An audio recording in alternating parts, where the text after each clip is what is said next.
Hi, everyone, and welcome to the 50th episode of Slime Time, the official Dragon Quest Dragon's Den podcast. This is Liamland. And this is Bluestar. Well, welcome to episode 50, and as we always suspected, there would be pumpkins involved. Happy Halloween season, everybody. We've got a very special guest today who's going to walk us through some of his amazing pumpkin carving creations, as well as talk about what's to come. He's going to be doing a special Dragon Quest pumpkin carving for the podcast. We'd like to welcome to the party the fan-famous carver of the Luminary pumpkin, Dominick Demers. Hey, everyone.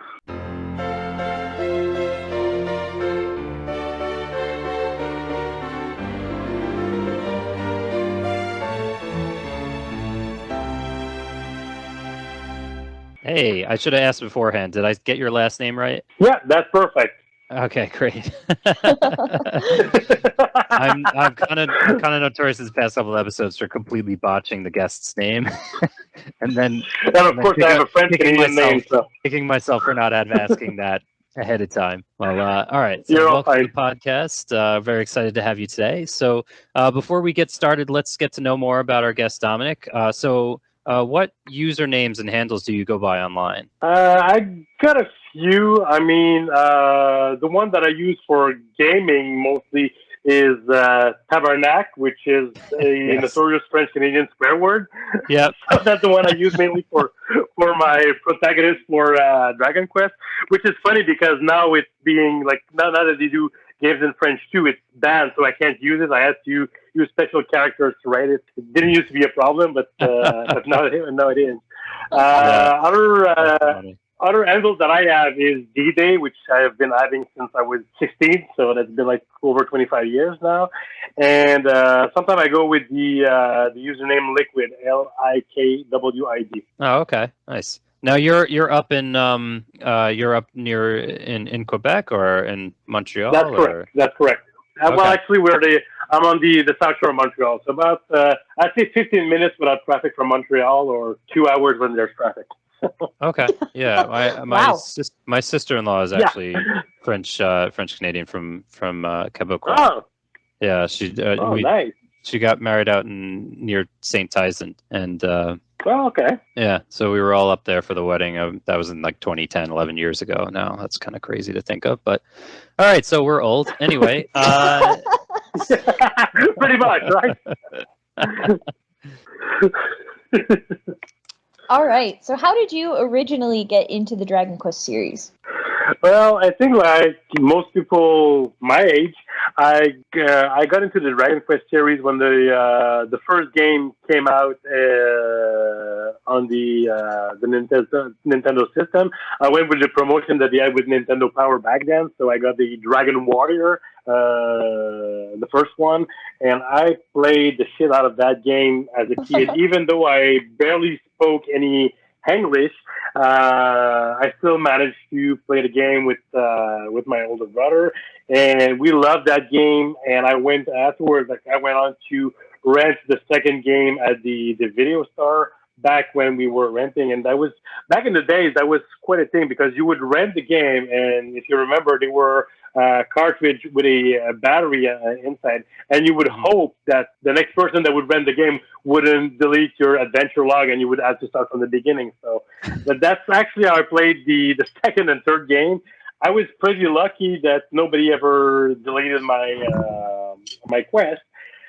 And then a little bit later, when Dragon Quest IV came out, I got it for Christmas from my parents, and then like I bought like the second and third game again and again. Like I played those games like a million times, so I know, especially Dragon Quest 3 and 4. I know the games inside out in many different versions. And then like everybody out west, I kind of died down a little bit after Dragon Quest IV because they didn't port right away the other games. Mm-hmm. And when I was in college, they got Dragon Warrior 7 here over on PlayStation. So as soon as I saw that, I actually bought a PlayStation to play that game, and I got the game. And that's a game that I played quite a lot. Yeah, I mean, it is a long game, like over like 100 and something hours for a complete playthrough. But like I played it like probably like 6-7 times on my actual PlayStation. And then eventually they got the other games over. I played the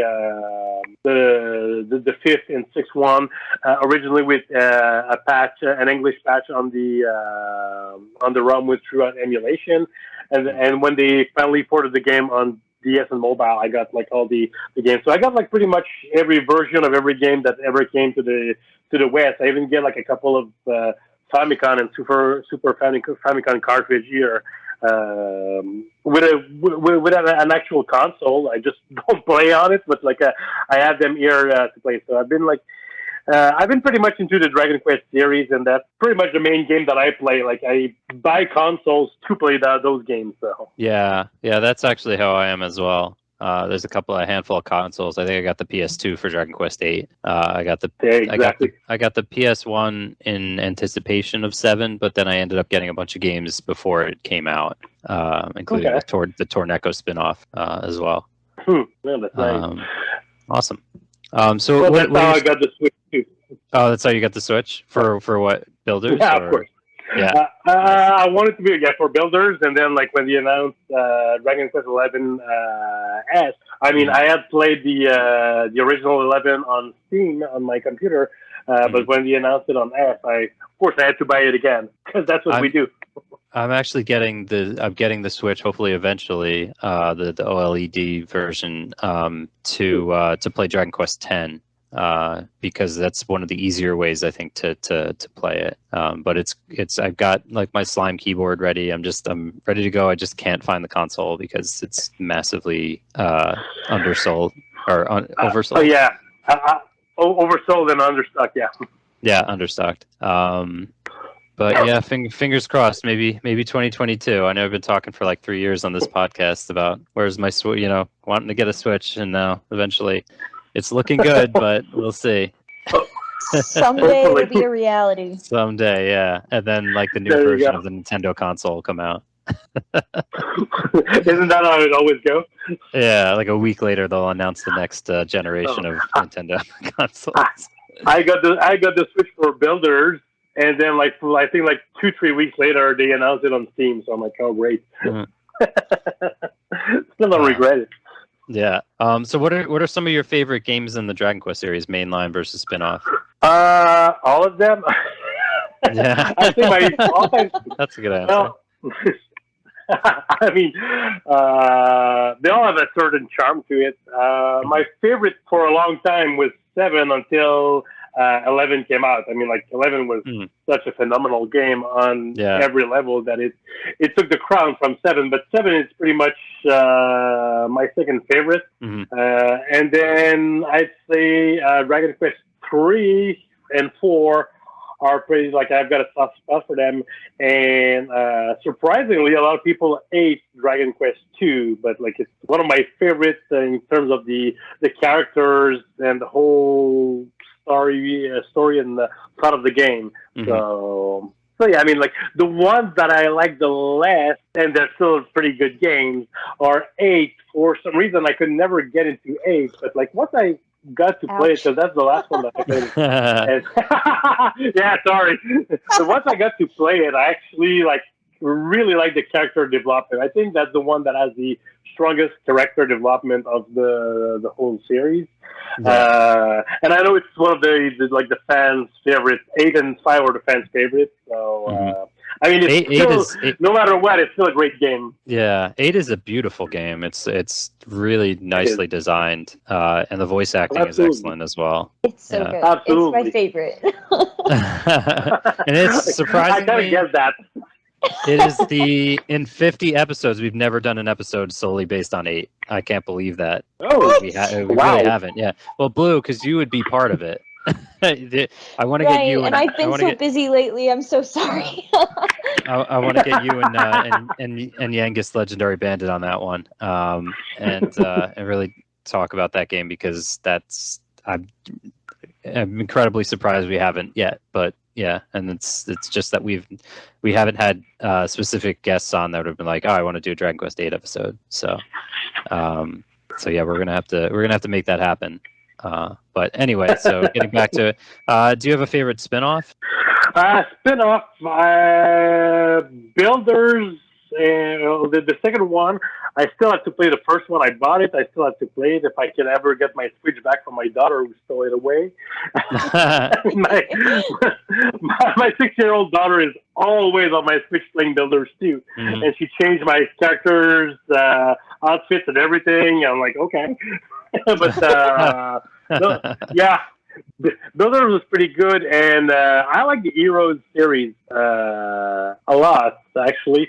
That's probably the first spin-off that I played was the Heroes series. I know a lot of my friends have been telling me to get into the Monster series. I tried it a little bit. I like it, but I've never been like into Pokemon and like monster catching. So right. I mean, I do like it, but because it's still a good game. But I'm like, it's not as good as Builders or Heroes were. Right. Yeah, I mean they're very, very different types of games. Like Builders is the the world kind of building game or creation. Yeah, exactly. And Heroes is like a hack and slash. I agree with you on Monsters. I've only ever played the first 3 Monsters games, if you count Caravan Heart as part of that. Ooh. And we don't speak about Caravan Heart. Yeah, well, I've only played Joker 1 and Joker 2, so. Well, ironically, with Caravan Heart, like I'm a huge fan of Dragon Quest VII, so I was like, okay, well, it might be something like that's appealing to me. And like, nope. Like the whole food mechanic was, yikes. It was brutal. Oh yeah. But the thing about that though, I know a lot of people hate on that game because of that. If you play enough of it, you eventually get people in your party. Like I got a chef and I got a fisherman, or a fisher as they're called in the game. And they like the chef basically cuts your food consumption down in half because he's like making food. Conceptually, he's making food for the party, and eventually, like there's little things like that, characters that you can add to your party of wagons, and they help to make it a lot more tolerable. I like the word tolerable.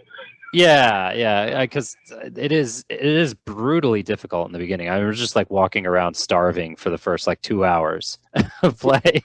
Well, I mean, I don't mind a difficult game. I mean, I remember like playing Dragon Warrior 2 on the NES, which is pretty brutal, especially when you get to Rome. And it takes place in the same realm. Yeah, exactly. So that was cool. I was familiar, but as I'm playing Caravan Heart and I'm starving walking around, I'm like, wow, this is way harder than Dragon Quest 2. Well, yeah, like the whole like food mechanic was like got a little boring. So yeah, well, you know how they do it? They do it right in Torneko. At least like that. It's not like every step. It's like every few steps you lose 1 hunger point. Whereas in Caravan Heart, it is brutal. They're like you're losing a point for every step, and then if you go into the mountains, you're losing like rapidly. It's just crazy. But yeah, that's it is. But I guess they had to tweak it. So. Yeah, totally. That's a good question though. How to rank all the spin-offs? That would be you get a different answer probably from every person you ask, and then like as they thought more about it, their answers would change. But those are all of them are excellent. Well, I have yet to play the dungeon crawlers, so Torneko, and I think like there's one with changes also. That I've yet to play, so but apparently they're pretty good. Yeah, I've played the first 3. Yeah, I've played all 3 Torneko games. I haven't beaten the 3rd one yet, but we interviewed Tiger Mask, who's working on the fan translation for that. So hopefully we'll see more information on that soon. But there was also a PS2 version. A PS2 version of that, which was had really souped up graphics and like 3D elements to it. So I want to check that out as well. Nice. All right. So sorry, getting back to Blue, you had. All right. So, do you have any favorite or least favorite characters or monsters? That's a lot in one question. Yeah, right. I mean, to start with the favorite, I mean, like favorite monsters. Obviously, like everybody loves the slime. I mean, you can't get around that. Other than that, I mean, I like boss monster. Like my favorite of all time is probably the design of Malrod Sido in Dragon Quest II. That's a character that I love a lot. So you can understand that for Builders 2, I was excited to have him in my party, even though it's like not exactly the same character. Malrod in Builders 2 is the best boy. Yeah. But and monsters that are my least favorite, I despise Cumulus X or L Cloud that he was called in Dragon Quest 7 on the wind thing. That guy made me rage quit a couple of times. He was a run killer for me in Dragon Quest 7, so. Yep, pretty much.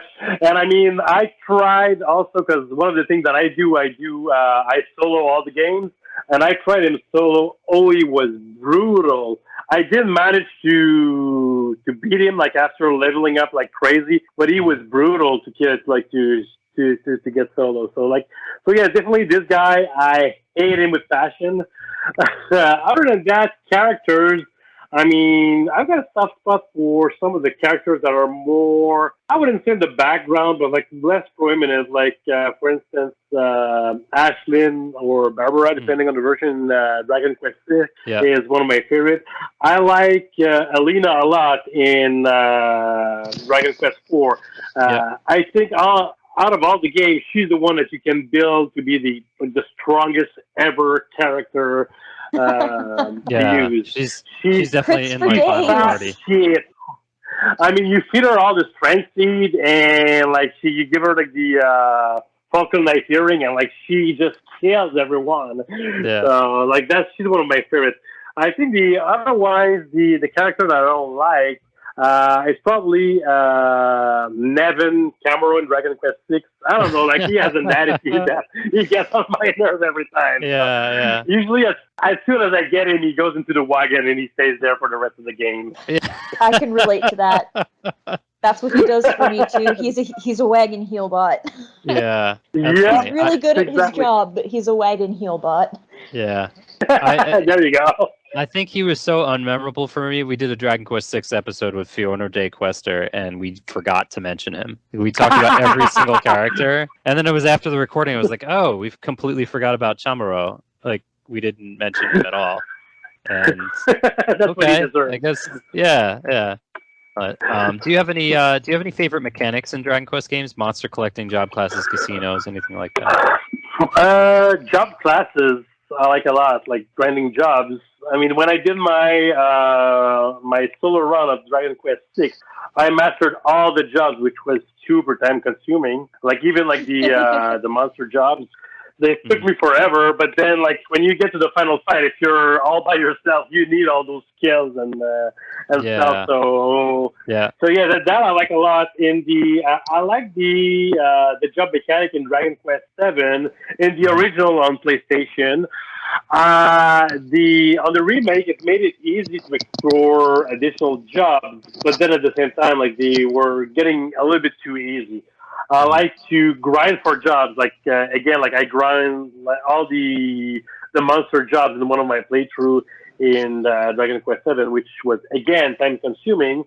But I mean, I have a thing where I could basically grind alpha sleep. So that's always good. So that's the mechanic that I like.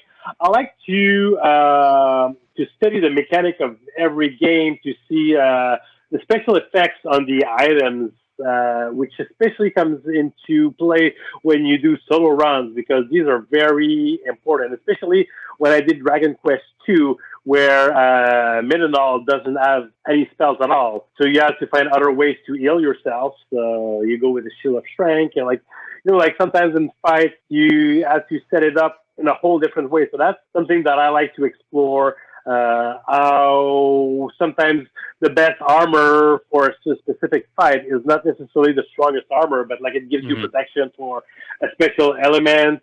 That's stuff that I like to toy around with a lot. Nice. Yeah, that's a good point. Sometimes there are hidden benefits. I mean, exactly. Monster collecting is pretty fun too, when there's some benefit to it. When they did it in the original Dragon Quest 7, it was fun, but it didn't add anything to the game necessarily. You're talking about the monster farm? Yeah, exactly. But when you can actually join your party, that's pretty fun. Or even with the mechanic that they have in Dragon Quest 8, where you can have your team fight into the arena and call them as a backup on the fight. That was super fun to do. So. Morty's monstrous pit. It's great. I love it so much. Right? All right, so we're gonna get to talking about some pumpkin questions. So you're actually working Sure. on a Dragon Quest pumpkin carving for this podcast, but we understand That's correct. it's not finished yet. So by the time I read a little bit behind. So that's okay. By the time this is published, you should see a time-lapse video in the YouTube version of the podcast, which we'll link to in the show notes. So Dominic is actually taking a video of some of his carving process, and we're going to include that in the YouTube version. But if you're listening to the audio version only, don't worry about that. We'll have a link to the YouTube version so you can see the visuals if you want to. And either way, we're going to publish some pictures as well, whatever photos that Dominic sends us our way. So when it's done. So excited. Yes, yeah, this is going to be exciting. So, and if you haven't seen his Luminary pumpkin already, just go Google image search Dragon Quest Luminary pumpkin, or if you want, I could send you the picture and you could link it to the podcast too. Yeah, that would be awesome as well. Yeah, totally. All right, so how did you get into pumpkin carving, and what was your first project? Well, it first started doing pumpkin carvings because I've got 4 kids, so I mean that was an obvious that they wanted to do some carvings. But like we started, I think it was like around 2010, if I'm not mistaken. My oldest 2 kids were like my oldest one was 5, and my second one was I think 2.5 or 3, and they wanted to do something that was a little bit more artsy, more fun. So we started doing Disney princesses. So I found some templates on the internet, and we started doing them with the templates. Basically, like I drew the templates back on the pumpkin, and we started doing it with the kids, with cutting and carving the whole thing. I mean, the first one were very simple. But with every year that passed, I always like to challenge myself and go with something a little bit more complicated, a little bit harder, everything. And with every year we get like stuff. Sometimes like I just look at the thing I'm doing. I'm like usually midway through carving the pumpkin, I'm like, I'm out of my mind to do that. And eventually, like it always comes out like looking very nice. So so over the years we picked up some tricks. I mean, like I don't do them the same way that I used to do them when we first started, but that's something that's evolved over the year. Awesome. So I have written here, what was your first Dragon Quest pumpkin carving as the question? But we were talking a little bit before the show started, and you had said that the Luminary was your first one, actually. That's correct. So I guess, as far as how I can bend this question to actually encompass something kind of cool, what was your reaction to sort of how the Dragon Quest community received your first Dragon Quest pumpkin?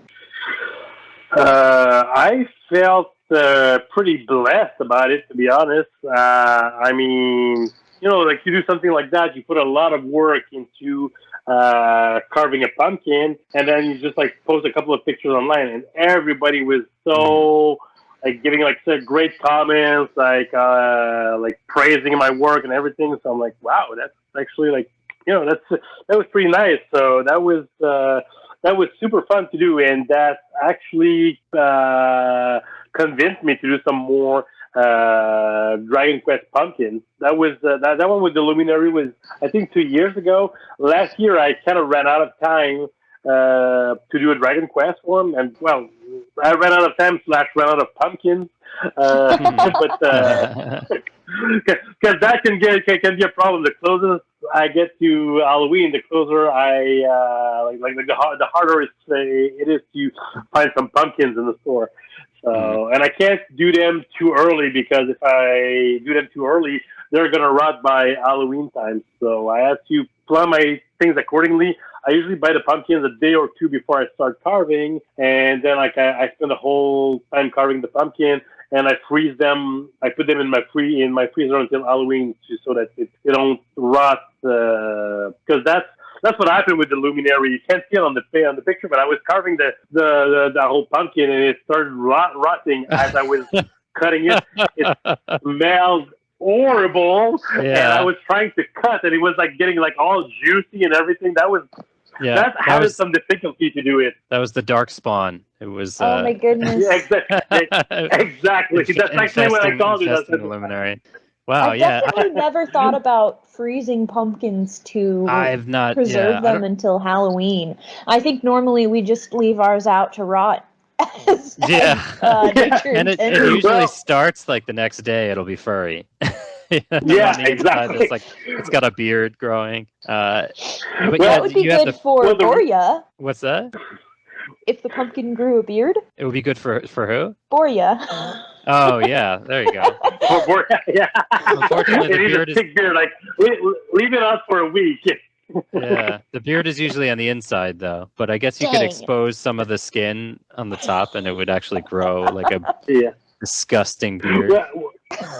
Well, the reason why I discovered how you could freeze these is because one year I did, like, among my pumpkins, I did one with the thematic of the movie The Incredibles from Disney, Pixar actually, and my kids at their school, they had like a movie night on a Friday night in the gym of the school where they were showing The Incredibles. And it was like, I think a week and a half after Halloween. So they asked me if they could get the pumpkins. I'm like, yeah, I need to freeze it because it's going to be like a puddle of juice and goop by the time I get there. So that's then I tried it and it worked. So like I started using it like after that, like so I could get my pumpkins ready before like a couple of weeks before actual Halloween. Yeah, it's funny when like you carve these pumpkins. Sometimes they're supposed to be spooky and everything, but it's scarier on the inside the next day when you open up. You're like, oh, yeah, right. It's just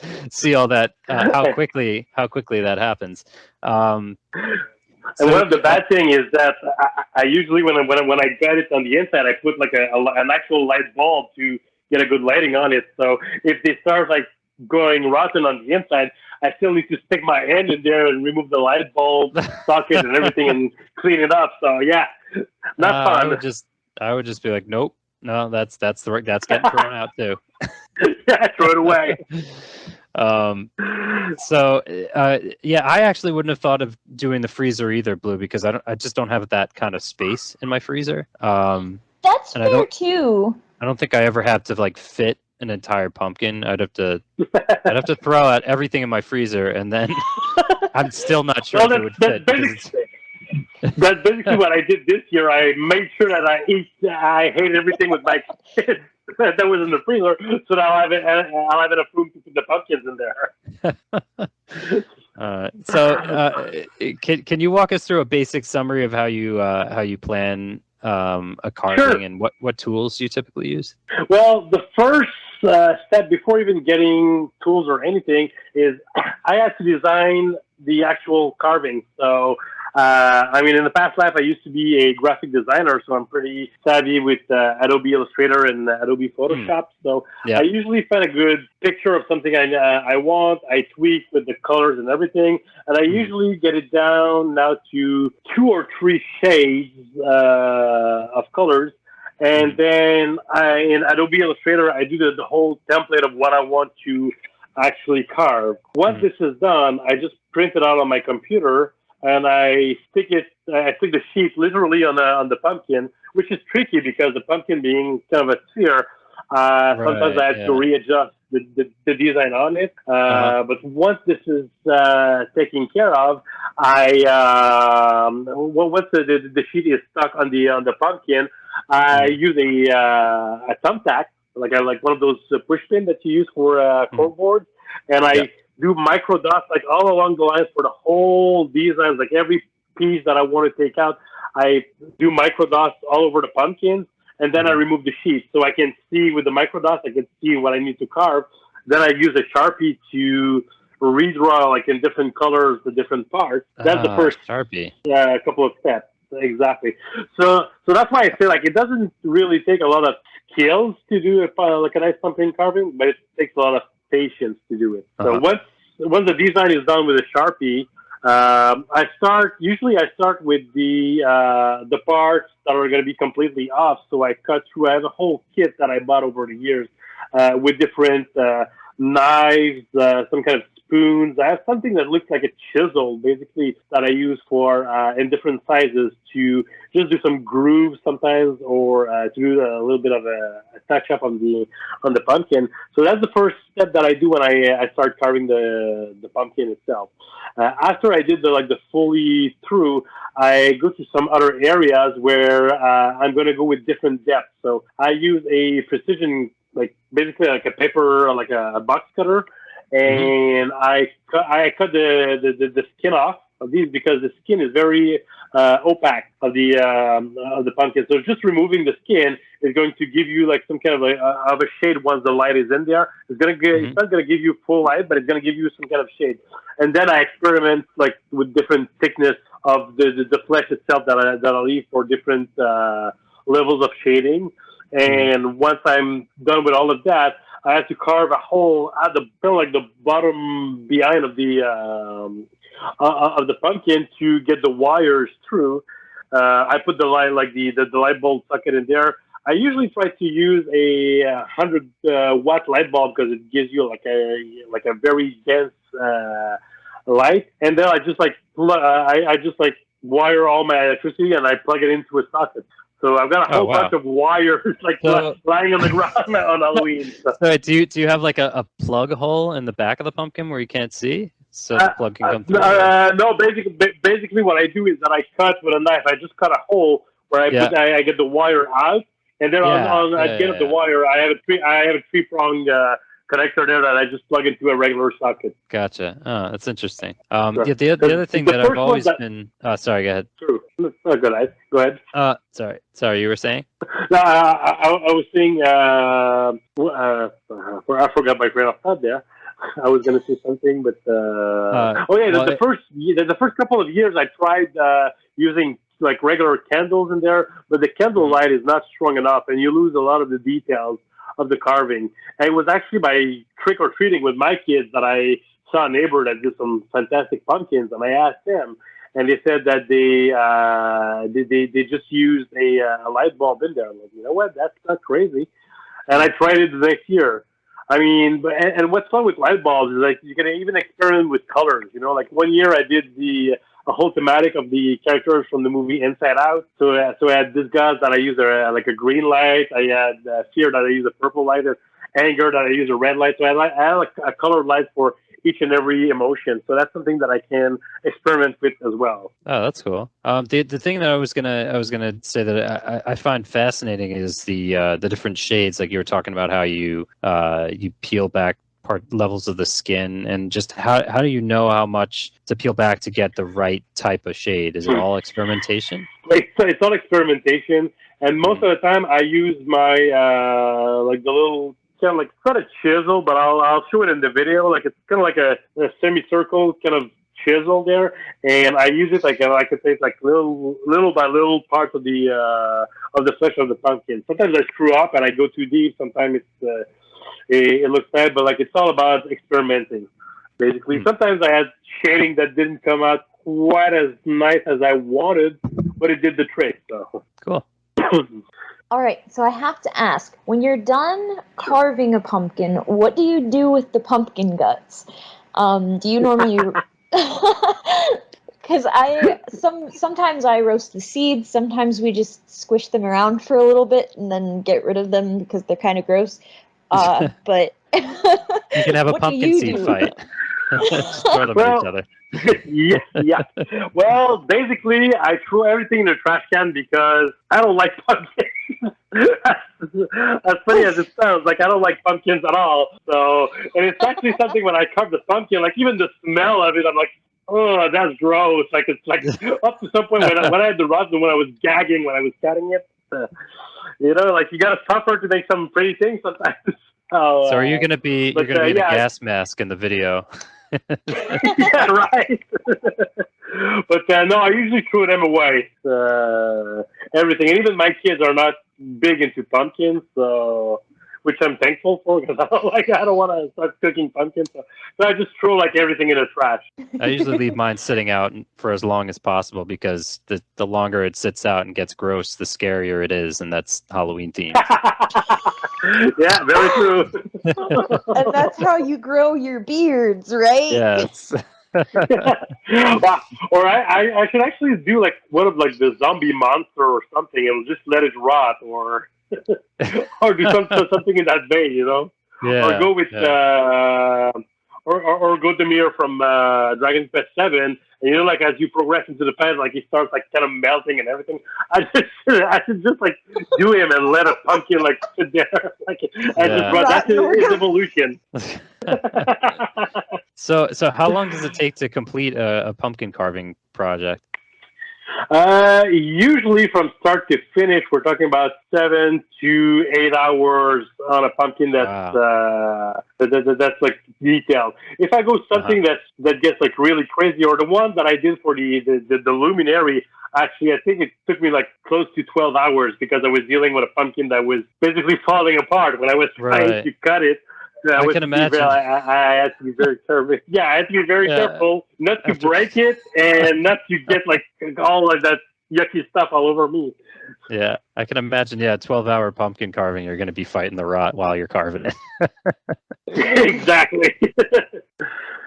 But yeah, it usually is the time that it takes me. If I do like a simple one, like I'm planning to do on top of the one that I'm doing for the show, I'm planning to do probably a slime. The slime is going to be pretty easy. Like I'm thinking like maybe like 1 or 2 hours I'm going to be done because it's an easy shape to start. Unless I want to go crazy and start doing shading on the slime, but I don't see this happening.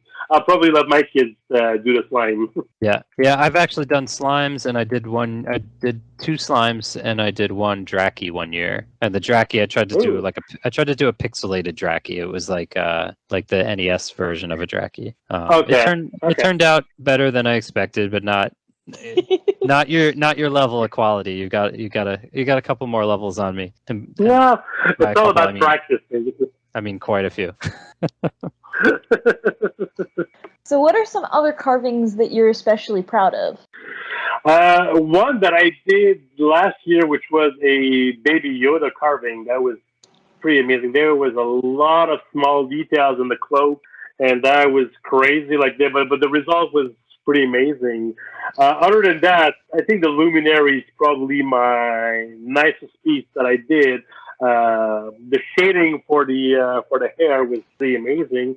Though the one that I'm preparing this year for the show should be pretty spectacular too if I don't mess it up. So yeah. So the ones usually that have a lot of details, or like when I have something with a thematic, like the one I was talking earlier about. That I did for Inside Out with different colors. It's just like something that's different. I did one year with one of my kids that dressed up as a character from the musical Grease, and I did one which was Olivia Newton-John and John Travolta. John Travolta. Thank you. Wow, it's getting late. Yeah, John Travolta and Olivia Newton-John, and it was kind of like reverse picture, and when you look at it, it looked pretty weird. But then when you close your eyes, like the lights actually like did the reverse picture in your head, and like it was like almost like a photographic replica of the thing. That was pretty awesome. And I tried to. I took a picture and I tweaked it in Photoshop where I just like inverted the color, and it was pretty amazing. So that's another one that I was proud of. Awesome. We talked about this technique of scraping off the skin and leaving some of the dermal layer so that the light shines through faintly from the inside. How do you actually do that without breaking the inner layer? Well, actually, I try to do that without breaking the inner layer. Sometimes I run into some problems where I've got like one piece that tears off, like that breaks off, and I need to fix it. Usually, to fix it, I use toothpicks. So I just put like a little bit of toothpick into the upper layer, and then I put the piece back there.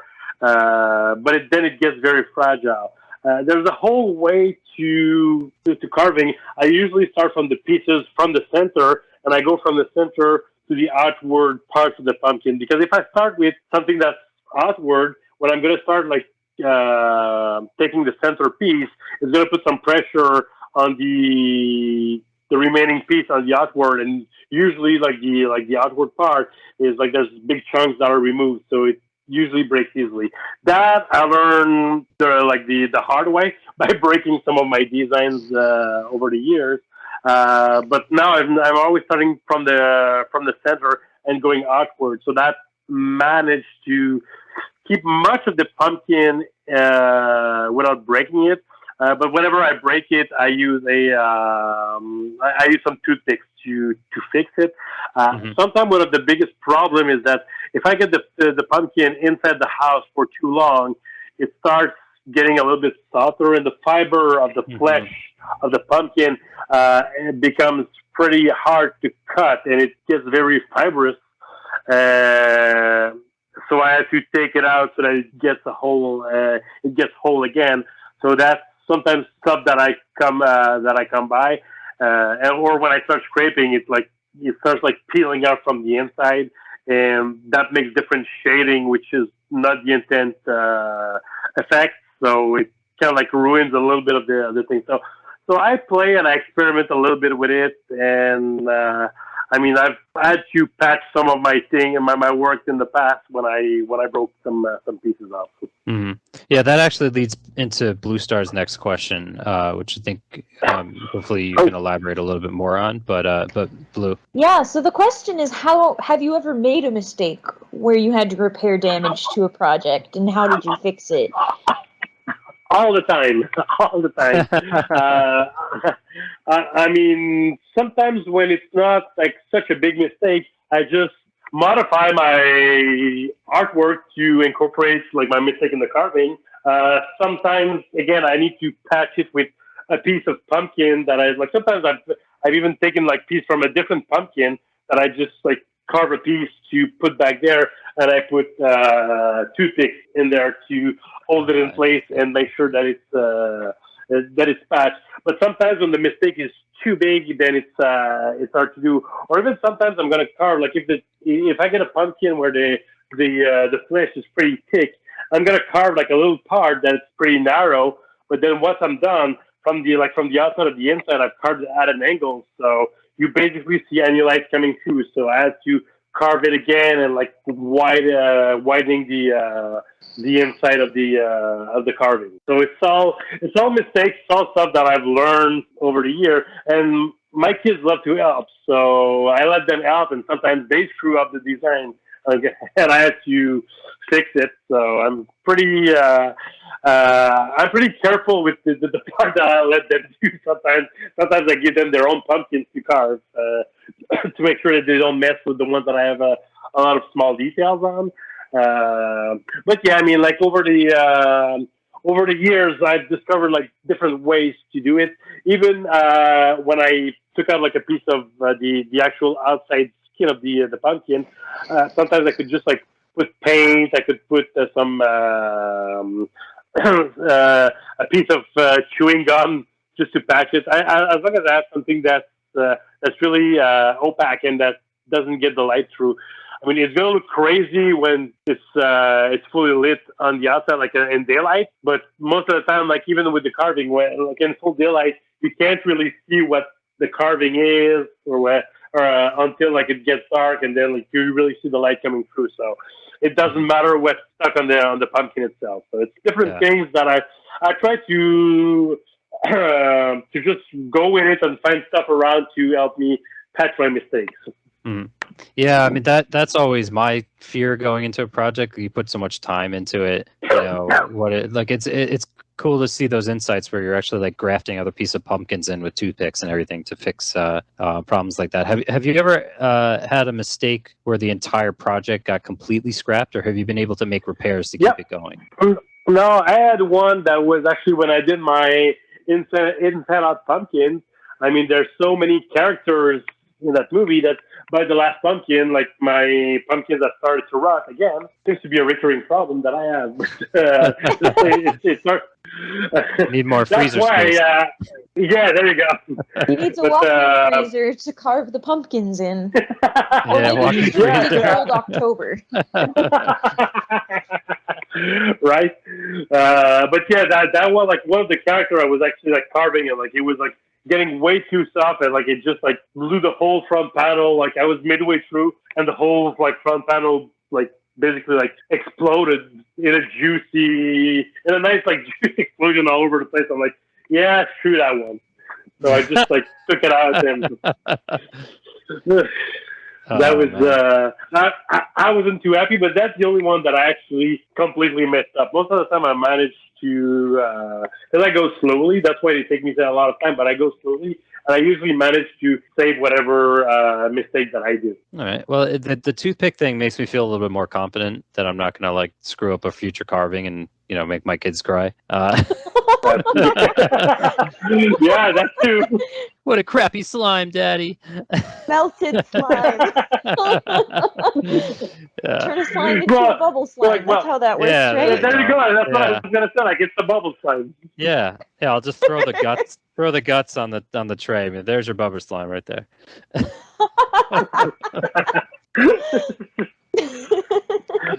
Or just turn the pumpkin turn it around and start carving on the other side. Oh yeah, that works. Yeah. Well, I'd have to imagine too, the light would be shining through the back. You'd have to put something, over it. Yeah, paper or something. Yeah, you could put or just duct tape. Yeah, right. Paper, duct tape. Duct tape fixes everything. Yeah. Yeah, it does. I mean, I kind of did you're talking about fixing. I just remembered that when I did the Luminary thing, when it was like a piece that was it was so rotten at the bottom that I had to. When I was carrying it around, I had to put something underneath the pumpkin so that like the bottom wouldn't just collapse. And my light socket, I had to put I had a translucent plastic case for cookies that I had bought earlier that week, and I had the light sitting on that, so you can actually see through the if you look carefully, you can see the plastic cookie tray in the pumpkin. I love these little behind the scenes stories because as we're looking at these pictures, like this pristine, beautiful artwork, completely rotten on the inside. There you go. I know a couple of people like that. Wow. Oh man. I'm not naming anyone. Yes. It's okay. I'm sure everybody knows someone like that. Yeah, right. Yeah, there you go. Who is your rotten pumpkin in your life? There you go. That would be a good question. So, Dominic, are there any future Dragon Quest carving ideas that you want to create? Well, there's the one that I'm doing for the show. I mean, should I say which one it is, or should I wait until the video is there? Because by the time this publishes, we'll have the video and everything, so you can definitely spoil. Okay, so spoil it. Yeah, so you'll only spoil it for the two of us. Yeah, that's true. There you go. Yeah. Well, I did a survey on in the Dragon Quester Facebook group, and the one that won was the Dragon Lord. And I was like, yeah, but it's like there's no cool picture that I could do of the Dragon Lord that were cool enough in my opinion to do a nice pumpkin. So I decided to go with Malroth from Dragon Quest II since he's my favorite boss, and I've got some pretty cool art that I work with. So this one should be pretty interesting. So there's gonna be that one. I'm probably gonna have a slime too, which ironically I never did a slime before. And then there's a few classic that I thought about doing for future years. Anything that plays with light, like the lava bashers from Dragon Quest III, or the rock bomb, or anything that you can just carve lines that are glowing could actually get an extra level to the actual art on it. Awesome. So had you done the Dragon Lord, which version would you have done, and which version of Malroth are you doing? If I had done the Dragon Lord, I would have probably done his true version where he reveals his true self. I was thinking about something with the dragon, and then the flame that he kind of spitting out would be carved out so that you could have a line of flame. But I couldn't find anything that I like enough to do it. For Malroth, I actually did his monster form. With his 6 arms and his fangs and everything. So that's, nice. That's going to be a pretty interesting one. That's awesome. I mean, it has to be scary for Halloween. So. Yeah, right. Yeah. I'm so excited for this now. I'm excited too. I threw my hat in on the poll too because you could add your own like ideas into it, and I threw in the idea for Mortimer. So Yeah. it would be one giant pumpkin in the middle and then two smaller ones on the side for the hands. Oh yeah, that's a pretty cool idea too. I missed this entire poll in the Dragon Questers Facebook group, but I don't go there very often, so that probably explains it. But I just was completely oblivious to the whole thing. Yeah, that was about a month ago or so that I did it. Well, there's so many content that is posted that it's easy to miss something. Yeah, that's true. Yeah, things are there's a lot going on in the Dragon Questers group. I could see how it could get missed, but yeah. But I kind of like the more idea. That's true. I remembered you mentioning that. So yeah, maybe next year. Yeah, the other idea, because I have a lot of ideas, I just can't execute them because I'm not a skilled graphic artist. So the other idea would just be Yengus, like Yengus's face. I think that would be a real cool one to do because it's just so detailed and expressive, Absolutely. And then you can put like a Would little. it be his poor blimey face? Yeah, well, there you go. Like, yeah, that would be a good, maybe two. You put a little Bluetooth. You can make an animated speaker inside. Or you just put like a Bluetooth speaker inside the carving, and when kids are coming by, go like, "Core blimey!" Yeah. That would scare See, that's the kind of crap I would do. Yeah. All right. Any other pumpkin-related questions? I guess I do have one more. That's the the thing that I would think is challenging is taking that 2D design, like you said, and kind of positioning it over the 3D pumpkin. Yeah. So how do you kind of overcompensate for that difference? I mean, you talked about it a little bit before, but like I basically do it by hand. Once I print out my design on the sheet. Well, first of all, I have to scale it to make sure that it's going to fit on the pumpkin.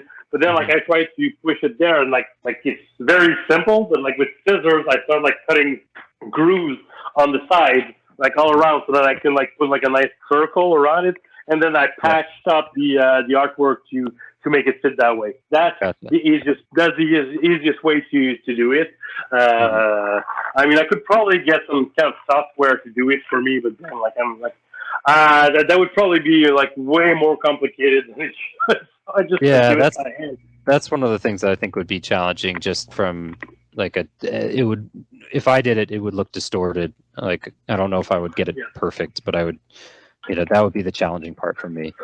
Well, the whole idea to put the design on the pumpkin is I could probably just look at it and go by eye and but I'm not talented enough to draw directly on the pumpkin, so it gives me a good guide. But then once it's done, I readjust the different things so that it doesn't look distorted. Oh, that's cool. Yeah, that the readjustment is the pushpin process, or is that it's before? It's usually before the pushpin process. Okay. Yeah, I do it before that, and then I usually compensate with the pushpins when I go. Sometimes I don't even trace it on the sheet.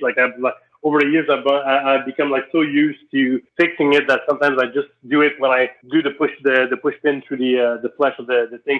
I just do a straight line and or bend the line a little bit to compensate for any distortion. Okay, cool. Blue, do you have any other pumpkin-related questions? I have learned more about pumpkins today than I have in my entire life, so I don't even know what I don't know to ask. I feel like I've learned quite a bit myself. I don't know if I'm going to get to carving a pumpkin this year, but I would like to take these new techniques and try to apply them to a future carving. So thank you for coming on. You're welcome. Yeah. So that's Sharing it for your this. pumpkin wisdom. Yes, exactly. I mean, talk about useless skill in life. Pumpkin sensei.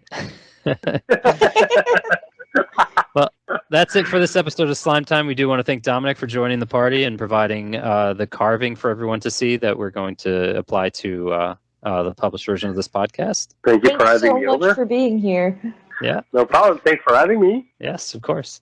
So we don't use Patreon. We're just longtime fans who want to speak about the games we know and love. If you have money you'd like to donate, consider sliding on over to the Dragon's Den at woodus.com/den. Click on support this site. Woodus has owned and maintained the Dragon's Den DQ fan site for over 20 years. I would appreciate any donation, or you can use his Amazon affiliate link to make any purchases.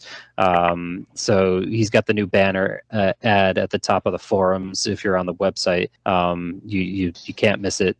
So you click there every time you want to make an Amazon purchase, and then a small fraction of that sale will go to support the den. To advertise with us, reach out to us at slimetimepodcast@gmail.com. And if you have any questions or comments for us, you can find us on Twitter and Instagram at DQ Slimetime. Consider joining in tons of Dragon Quest discussions at the Dragon's Den forums, one of the few remaining forums still around. You can find it at the Dragon's Den main page or at www.woodus.com/forums.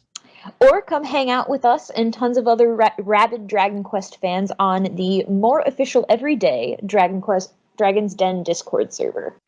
We'd like to thank everybody that made this possible, like Brian, aka Woodus, for his support of the series and this podcast, and for keeping the Dragon's Den lights on for decades. Thanks to Amanda Lepre and the Descendants of Verdrick for allowing us to use their music for our podcast. Descendants of Verdrick is a video game tribute band from Austin, Texas. Check them out in their most recent album, Advent, at www.descendantsofverdrick.com or on Twitter at @diaverdrick, and check out Amanda Lepre streaming on Twitch.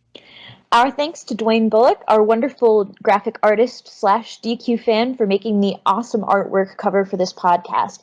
Dwayne was on the original iteration of the Slime Time podcast, many of our episodes. You can check out more of his work at Dwayne Art on Instagram or his website at dwaynebullocart.bigcartel.com. And if you're looking for more Dragon Quest Slime Time, check out our earlier episodes on Dragon's Den, Anchor FM, iTunes, Spotify, YouTube, and I just found out Audible as well, and many more wherever podcasts are found. Bye, everyone. Dragon Quest Slime Time, sliming off.